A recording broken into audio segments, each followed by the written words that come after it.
கர்த்தருடைய பரிசுத்த நாமத்திற்கு ஸ்தோத்திரம். இன்றைய நாளின் தியானத்திற்கென்று தெரிந்து கொள்ளப்பட்ட வேத வசனம் எபிரேயருக்கு எழுதின நிருபம் 10ஆம் அதிகாரம் 23ஆம் வசனம். எபிரேயர் 10:23. நம்முடைய நம்பிக்கையை அறிக்கையிடுகிறதில் அசைவில்லாமல் உறுதியாய் இருக்க கடவோம். வாக்குத்தத்தம் பண்ணினவர் உண்மை உள்ளவராயிருக்கிறாரே. ஆமென். நம்பிக்கை என்பது எதிர்காலத்தில் நமக்கு ஏதோ நன்மை அல்லது நல்லது ஏற்படும் என்ற எதிர்பார்ப்பு. இது எதிர்காலத்தை பற்றிய எதிர்பார்ப்பு. அடுத்தது நம் வாழ்க்கையில் நல்லது நடக்கும் என்ற நம்பிக்கை. உதாரணமாக, நம்முடைய நம்பிக்கை நம் வாழ்வில் தேவன் நல்லவற்றை செய்ய போகிறார் என்ற ஒரு உற்சாகமான எதிர்பார்ப்பாகும். இன்றைய தியான வசனத்தில் பேசப்படும் நம்பிக்கை இயேசு கிறிஸ்துவின் மீதான நம்பிக்கை. நம்முடைய பாவங்களை மன்னித்து நமக்கு நித்திய ஜீவனை அளிப்பார் என்ற நம்பிக்கையை குறிக்கிறது. இந்த நம்பிக்கையை பற்றிய விசுவாசம் அல்லது அறிக்கையை எந்த சந்தேகமும் இல்லாமல், எந்த கஷ்டமும் நம்மை அதிலிருந்து அசைக்க முடியாத அளவிற்கு உறுதியான நம்பிக்கையுடன் அறிக்கையிட வேண்டும் என்று வேதம் நமக்கு வலியுறுத்துகிறது. நம்முடைய நம்பிக்கையை விட்டுவிடாமல் கடைசி வரை அதை உறுதியாக பிடிக்க வேண்டும்.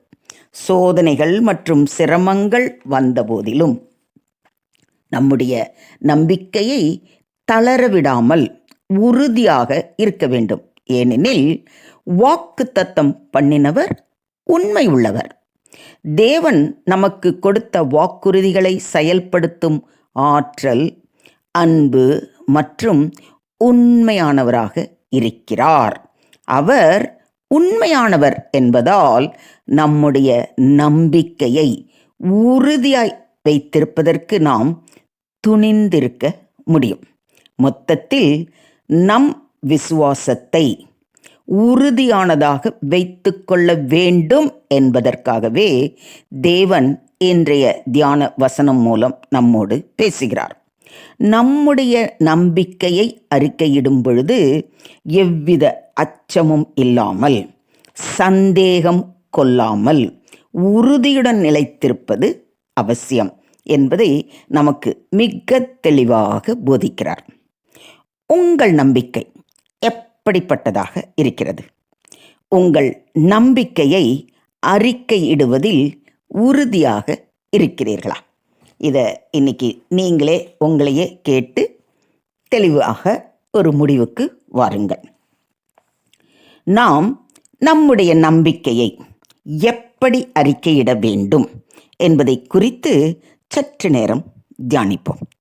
முதலாவது, நம்முடைய தேவன் பலன் கொடுக்கிறவர் என்று அறிந்து நம்பி அறிக்கையிட வேண்டும். விசுவாசம் இல்லாமல் தேவனுக்கு பிரியமாயிருப்பது கூடாத காரியம். ஏனென்றால் தேவனிடத்தில் சேருகிறவன் அவர் உண்டு என்றும் அவர் தம்மை தேடுகிறவர்களுக்கு பலன் அளிக்கிறவர் என்றும் விசுவாசிக்க வேண்டும். எவ்வளவு தெளிவாக எபிரேயருக்கு எழுதின நிருபம் 11ஆம் அதிகாரம் 6ஆம் வசனத்தில் சொல்லப்பட்டு இருக்கிறது. இரண்டாவது, சகலமும் நன்மைக்கு ஏதுவாய் முடிய பண்ணுவார் என்று அறிந்து நம்பி அறிக்கையிட வேண்டும். தேவனிடத்தில் அன்பு கூறுகிறவர்களுக்கு சகலமும் நன்மைக்கு ஏதுவாக நடக்கிறது என்று அறிந்திருக்கிறோம். பவுல் அழகா சொல்லியிருக்கிறார் இல்லையா, ரோமர் 8:28. அதனால் இந்த விசுவாசத்தோடு நாம் அறிக்கையிட வேண்டும். மூன்றாவது, நன்மையானவை பரத்தில் தேவனிடம் இருந்து இறங்கி வரும் என்று அறிந்து நம்பி அறிக்கையிட வேண்டும். நன்மையான எந்த ஈவும் பூரணமான எந்த வரமும் பரத்திலிருந்துண்டாகி ஜோதிகளின் பிதாவினிடத்தில் இருந்து இறங்கி வருகிறது. அவரிடத்தில் யாதொரு மாறுதலும் யாதொரு வேற்றுமையின் நிழலும் இல்லை. இதை ரொம்ப தெளிவாக யாக்கோபு தன்னுடைய நிருபத்தில் எழுதியிருக்கிறார். யாக்கோபு 1:17 இப்படி வாசிக்கிறோம். 4வது, தேவன் நமக்கு செவி கொடுக்கிறார் என்று அறிந்து நம்பி அறிக்கையிட வேண்டும். ஒருவன் தேவ பக்தி உள்ளவனாயிருந்து கிறிஸ்துவுக்கு சித்தமானதை செய்தால் அவனுக்கு இயேசு கிறிஸ்து செவி கொடுப்பார். எவ்வளோ தெளிவாக யோவான் தன்னுடைய நற்செய்தி நூலில் 9ஆம் அதிகாரம் 31ஆம் வசனத்தில் தெளிவாக சொல்லியிருக்கிறார். 5வது, அவர் கைவிட மாட்டார் என்பதை அறிந்து நம்பி அறிக்கையிட வேண்டும். ஆண்டவர் என்றென்றைக்கும் கைவிட மாட்டார். அவர் சஞ்சலப்படுத்தினாலும் தமது மிகுந்த கிருபையின்படி இறங்குவார் என்று எரேமியா புலம்பல் 3:31 ரொம்ப தெளிவாக சொல்லி இருக்கிறார். ஸோ ஆண்டவர் என்னன்னைக்கும் கைவிட மாட்டார்.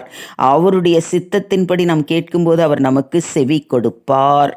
எந்த ஈவும் பூரணமான வரமும் அவர்கிட்டேருந்து தான் நமக்கு வருது. அதே மாதிரி அவரிடத்தில் அன்பு கூறுகிற நமக்கு சகலமும் நன்மைக்கு ஏதுவாகவே நடக்கும் அப்படிங்கிற விசுவாசத்தோடு அவரை நோக்கி பார்க்கிற ஒருத்தருக்கும் அவர் வெட்கப்பட்டு போகாதபடிக்கு பதில் கொடுக்கிறவர், பலன் கொடுக்கிறவர் என்பதை விசுவாசித்து நாம் அறிக்கையிட வேண்டும் என்று வேதம் நமக்கு ரொம்ப தெளிவாக சொல்லியிருக்கு. எத்தனை அன்பான தேவன் பாருங்க! எவ்வளோ அன்பான தேவன் நாம் ஆராதிக்கிற தேவன். பொய் சொல்ல தேவன் ஒரு மனிதன் அல்ல. மனம் மாற அவர் ஒரு மனு புத்திரனும் அல்ல. அவர் சொல்லியும் செய்யாதிருப்பாரா? அவர் வசனித்தும் நிறைவேற்றாதிருப்பாரா? யோசிச்சு பாருங்க. நீங்களும் நானும் வேணால் ஒரு நாள் ஒரு விஷயத்தை சொல்லிட்டு நாளைக்கு மாற்றி பேசலாம், அதை செய்யாமல் விட்டுடலாம். ஆனால் தேவன் அப்படிப்பட்டவரா? அவர் உண்மை உள்ளவர். ஆனால் நாம் அவர் மேல் விசுவாசம் உள்ளவர்களாய் அவருடைய வாக்குத்தத்தங்கள் மேல் நம்பிக்கை உள்ளவர்களாக இருக்கிறோமா? இதை தான் இன்னைக்கு நம்மை நாமே கேட்டுக்கணும். விசுவாசம் என்பது தேவனின் செயல்களை பார்ப்பதற்கு முன்பே நம்புவதற்கான ஆற்றல். கர்த்தர் எனக்காக யாவையும் செய்து முடிப்பார் என்று சங்கீதக்காரனாகிய தாவீது பரிபூரண விசுவாசத்தோடு நம்பிக்கையோடு காத்திருந்தான். தாவீதின் வாழ்க்கையில் எவ்வளவு போராட்டங்கள், எவ்வளவு வேதனைகள் என்பதை நாம் வேதத்தில் வாசித்து அறிகிறோம் இல்லைங்களா? ஆனாலும் தாவீதின் அசைக்க முடியாத நம்பிக்கை, எத்தனை நம்பிக்கை அவன் வச்சிருந்தாங்கிறத சில வசனங்களை சொல்கிறேன், அப்படியே கேளுங்களேன்.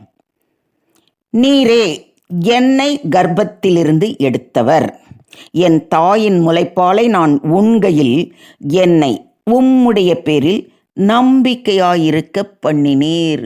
எத்தனை அற்புதம் பார்த்தீங்களா? அவர் பால் குடிக்கிற குழந்தையாக இருந்த காலத்தில் இருந்தே தேவன் மேலே நம்பிக்கையாக இருக்கும்படி கர்த்தரே அவரை நம்பிக்கையாக இருக்கும்படி செய்தாராம். இது எவ்வளோ பெரிய ஆசீர்வாதம், யோசிச்சு பாருங்க. அடுத்தது அவர் சொல்கிறாரு, எனக்கு விரோதமாக ஒரு பாளையம் இறங்கினாலும் என் இருதயம் பயப்படாது, என் மேல் யுத்தம் எழும்பினாலும் இதிலே நான் நம்பிக்கையாய் இருப்பேன் என்று சொல்லும் தாவீது, உன் வழியை கர்த்தருக்கு ஒப்புவித்து அவர் மேல் நம்பிக்கையாய் இரு, அவரே காரியத்தை வாய்க்க பண்ணுவார் என்று நமக்கும் அறிவுரை கூறுகிறார். இந்த அறிவுரையை மனதில் கொண்டவர்களாய் நம்முடைய விசுவாச நம்பிக்கையை அசைவில்லாமல் உறுதியாய் அறிக்கை இடுவோம். உண்மையுள்ள தேவன் தாமே நம்முடைய விசுவாசத்தின் அளவின்படியே நம்மை ஆசீர்வதித்து வழி நடத்துவாராக. தேவனுக்கே மகிமை உண்டாவதாக. ஆமேன், ஆமேன், ஆமேன்.